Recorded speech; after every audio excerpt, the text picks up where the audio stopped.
All right, let's go check this out. So we've got this palm tree open. I'm gonna go. We can qualify. It's Monday, but I'm gonna go and run a practice round just to check out the holes.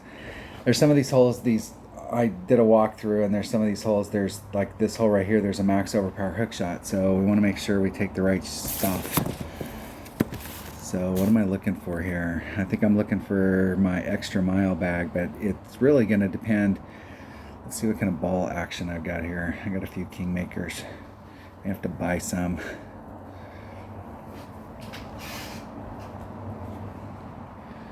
That's the only Kingmaker I have. I don't think I have any Kingmaker lookalikes. I might somewhere in there.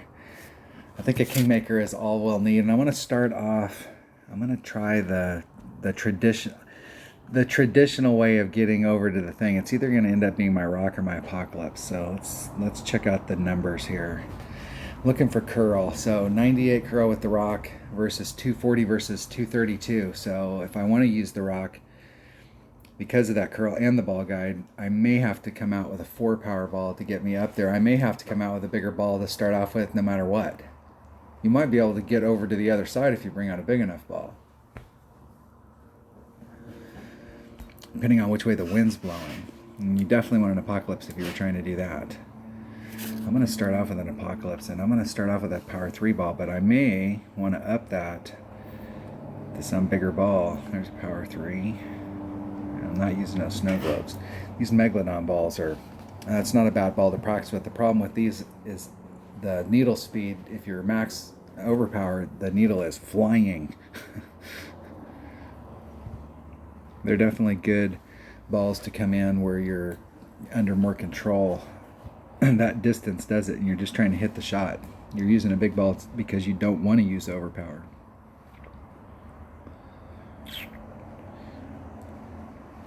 See, 4 power ball here. What would I want to get? I could pop out a firework ball. That'll give me 3 side spin. That'll help. Okay, so I'm going to use a Kingmaker or a firework ball. I'm taking one of those bags. I'm taking a bag that's got the apocalypse in it. All right, let's go see what we can get done with an apocalypse in different balls. We'll try it out. We want to practice. Here we go. Playing hole number 1. I'm going to play this hole however many times it takes. I'm going to play it several times and see what's up with the shot going over it. And then if I don't like that shot, then I may switch to the max overpower hook shot.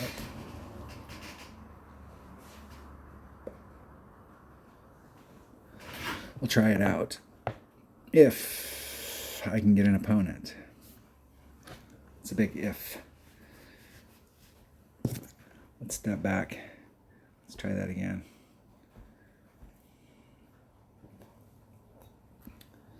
See if it takes as long. Evidently it does. Da-da-da. We're on the elevator. This is bad elevator music. Da-da-da. Yeah, I'm going to pause the video. Come on, dude. Come on, dude. This is outrageous. Just give me a replay. I'm okay with a replay. I don't have to have live action. Milligan from the senior tour. I've had that happen to me in tournaments where I didn't play until I waited until the last minute to play and couldn't get all the holes in because it took so long to get matched up. I had plenty of time if I could have got matched up faster. So my opponent's got a katana, we got a headwind, and they can get to that spot. So with a power 5 ball, you might be able to get over to here, and that's really kind of where you need to get.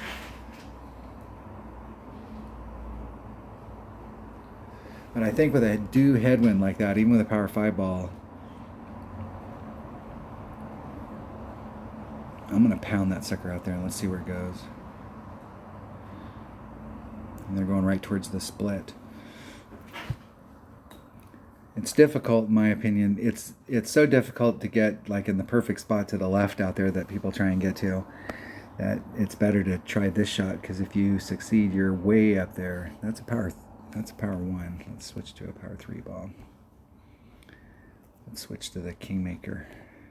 Or the Titan. Ah, that gets me over there. Power 4 ball would definitely get me over there against this headwind.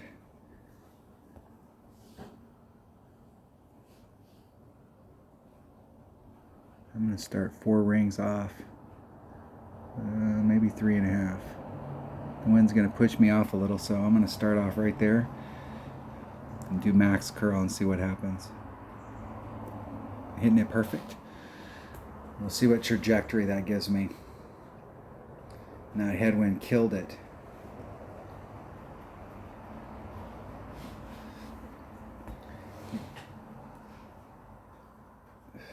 That headwind super laid it down.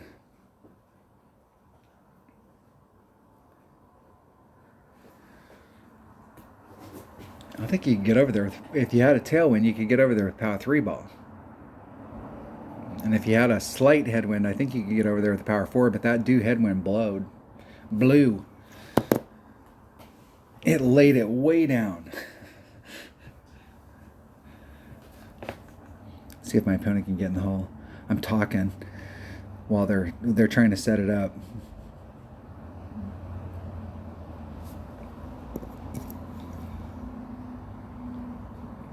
Great to the left, great to the left. Let's see where we're at. Let's see where we're at in my clubs. See if I can remember how to play Grizzly. And I'm at minimum club. Grizzly at minimum club is 1.4 per ring. So it's about 2 rings.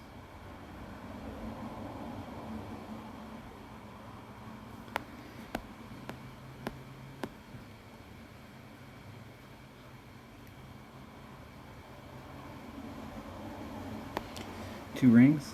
Let's just hit it perfect. See if we can get in the hole.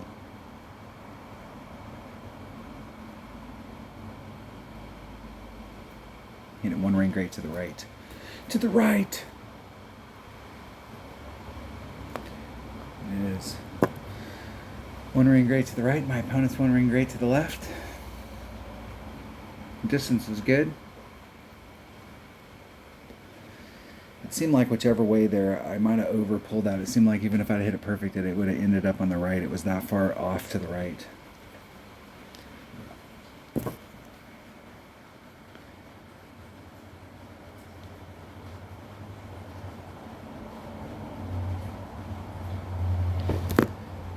In the hole. Let's see if we continue to get headwind on that. Let's try that again. Let's try that same hole one more time and let's see if we get headwind on that hole. Maybe we can get some tailwind or some side wind and we can see if we can make it over.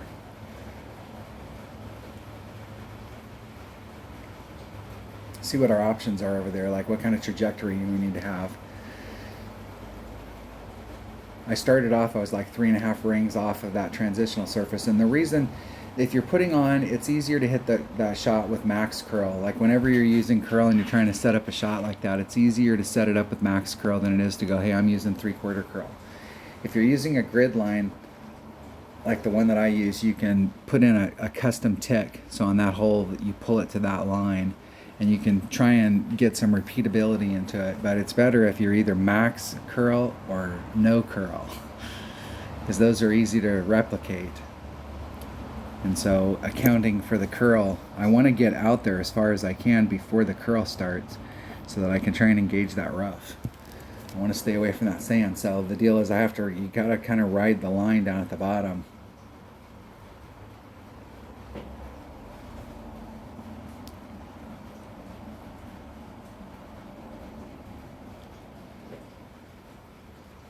You got a pretty good shot from the sand right there, though. If you end up on the right-hand side and end up in the sand down there, you got a pretty good shot. So my opponent tried to thread the needle in there, getting out to the tip. So if, like most people you're going to see in that distance range, you could pick up a little bit more distance by just going for the tip instead of trying to get around I like that wind just a little bit better.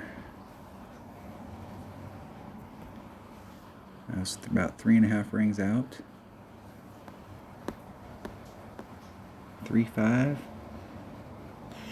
3-2. There's I think there's 3. I'm going to go a little bit past that.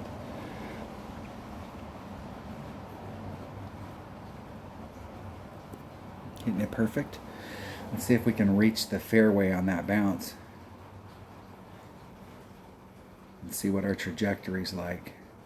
I could go out, that was 3.5 rings, so I could go out about a half a ring and go 4 rings off on that and do that max OP with a power 4 ball, and that'll work.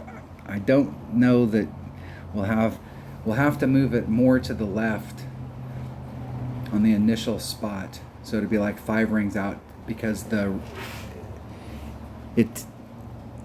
you don't have to go quite as far before you get to the rough.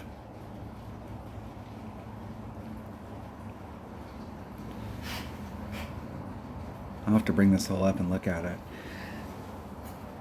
I think starting off, like right now I was at 3.5, you could take a big swing on it, and at that point when you're measuring the ring stuff, it's huge. So like if you went out 5 rings, that is a real big movement. But that's not a bad place to start, is 5 rings off, because you can go, if that's too much, then you now have, it's somewhere between 3.5 rings and 5. You can start doing the clock game. But the sand's not a bad place to be, especially if you have a Spitfire, because you can use it like a rapier and you can get pretty damn close, and it's super accurate when it's close. I'm going to hedge my bet. That might give me a great on the left or the right.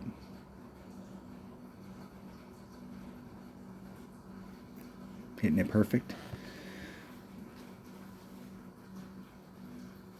Hit the flagpole. So the wind did have a little bit of an effect on it, pushed it from halfway over to the middle. In that situation, I might have missed a great to the left or the right completely on both sides. All right, without doing the max OP hook, that's the way to do it. With the max OP hook, you can do it with a power 3 ball. And let's see I'll play that hole one more time. This time we'll switch to my number 1 bag.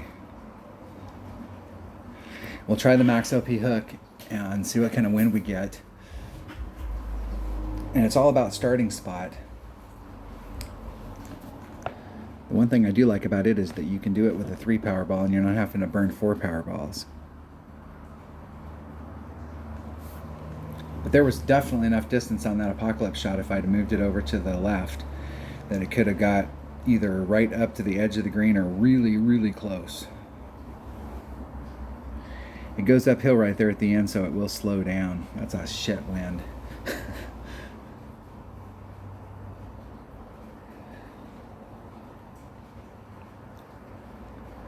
With that wind right there, what it's doing is it's pushing us off to the left at the start of a max OP, and then it's fucking killing it. It's laying it way down when it makes the bend and comes into the wind.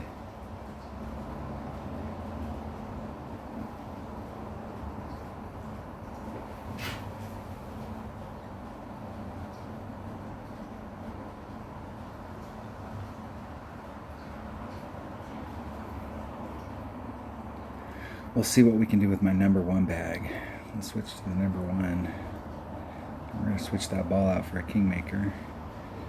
We're going to balance this out.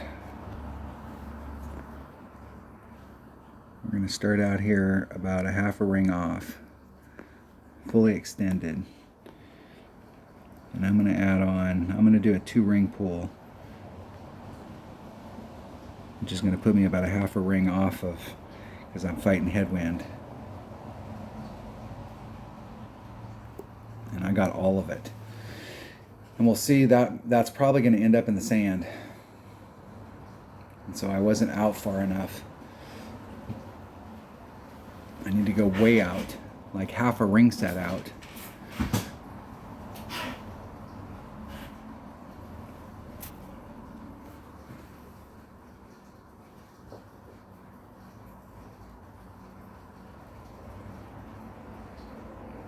You can recover from down in that area, though, with a Spitfire and a Nirvana. I'm not sure if you can recover if you've got any other clubs in your bag.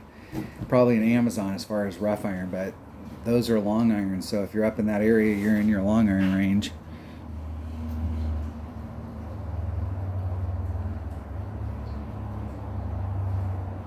Close. Let's see if we can get this in the hole.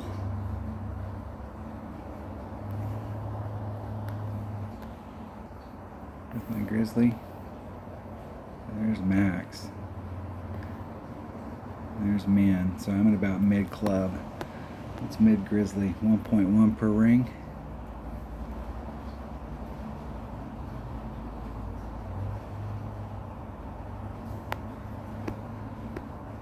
I'm going to add on a little. So there's 3.3.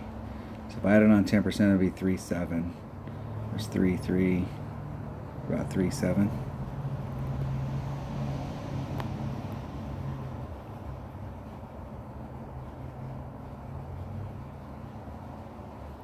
Hit it one ring grade to the left.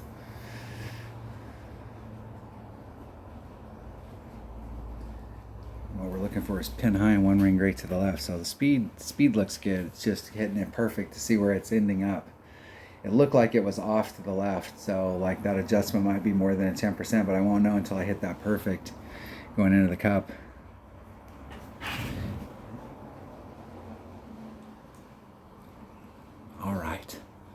All right, we'll do the max overpower hook shot one more time so we can see it like get up there, but you can recover from that area. You may get lucky.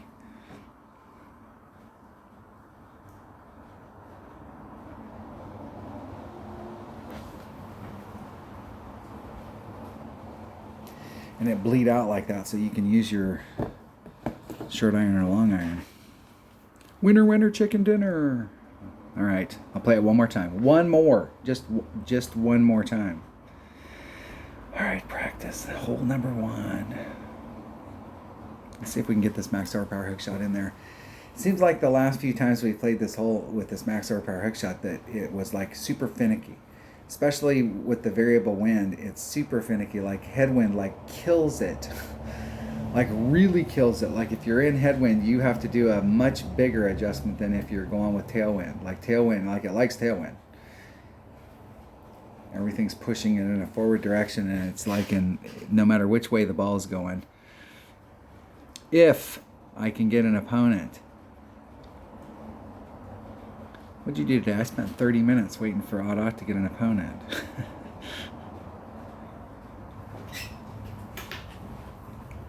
All right, here we go.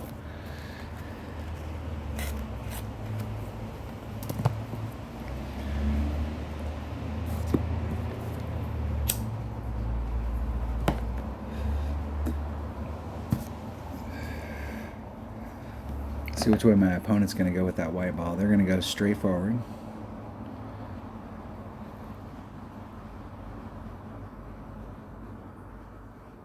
Hitting it perfect. Trying to weave themselves towards the tip.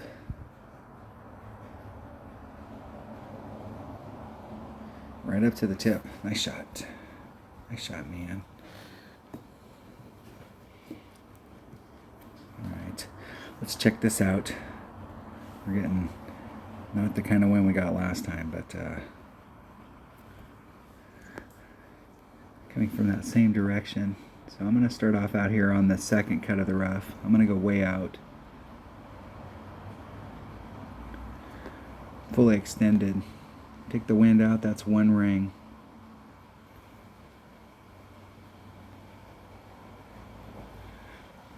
Max OP hook.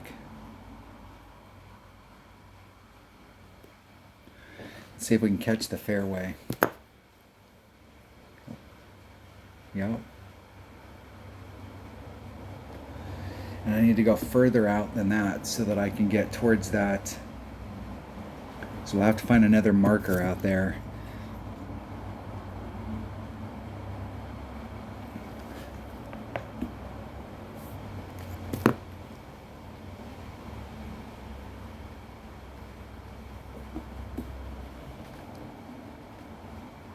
It's not a bad shot from that sand though. It's one of those deals that when you're that close and it comes down to your sand, to your rough iron, if you hit it perfect, it goes in the hole. If you don't hit it perfect, it doesn't go in the hole, or there's a good chance it won't.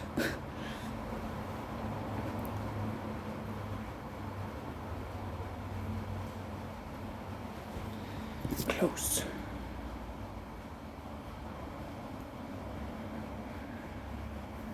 Close my eyes, shut my mouth.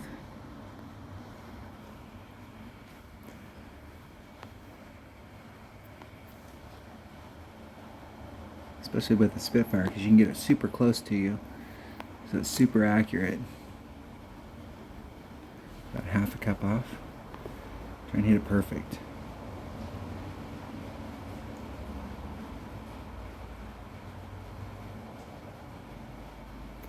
Hitting it perfect.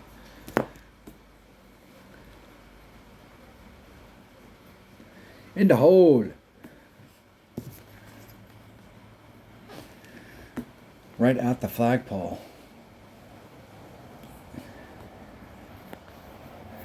All right. All right, that's hole number 1 of the tournament. That's a couple different ways to play it, a couple different looks at it, some tries, seeing what the deal is. I didn't end up in any of those in the absolute perfect spot, but that sand is not a bad deal, especially, like I said, if you've got a Spitfire and if you've got a Rapier or a Nirvana in your bag. And Nirvana also has a lot of topspin.